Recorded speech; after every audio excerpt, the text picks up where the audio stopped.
Dubai leak सामने आने पर अपोजिशन रहनुमाओं ने सवाल खड़े कर दिए कि जायदादें खरीदने के लिए रकम कहां से आई और दुबई कैसे गई। फवाद चौधरी ने तंज किया कि हर मालियाती मामले में जरदारी और नवाज फैमिली के नाम सामने आते हैं। शेख रशीद ने दुबई लीक्स को हुकूमत की लीक करार दे दिया। हाफिज तैमूर रहमान ने दुबई में जायदादों की मनी ट्रेल सामने लाने का मुतालबा कर दिया।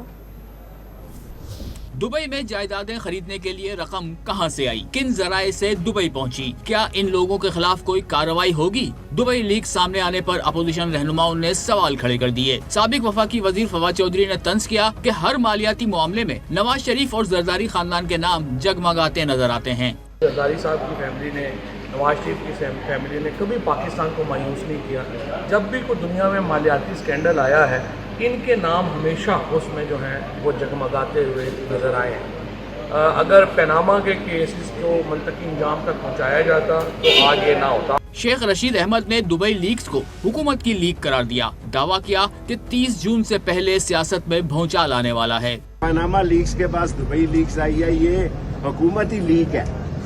इस हुकूमत के रिंग पिस्टन बैठे हुए हैं, इसके प्लगों में कचरा फंसा हुआ है और इसका इंजन धुआं दे रहा है। मैं कह चुका हूँ, आप थे नहीं, कैसर था कि 30 जून से पहले सियासत में बहुत बड़ा जोडो कराटे और बैंकॉक के शोले और बगदाद की रातें होनी है और कौम जो है, कौम ने वही करना है जो कश्मीर में किया।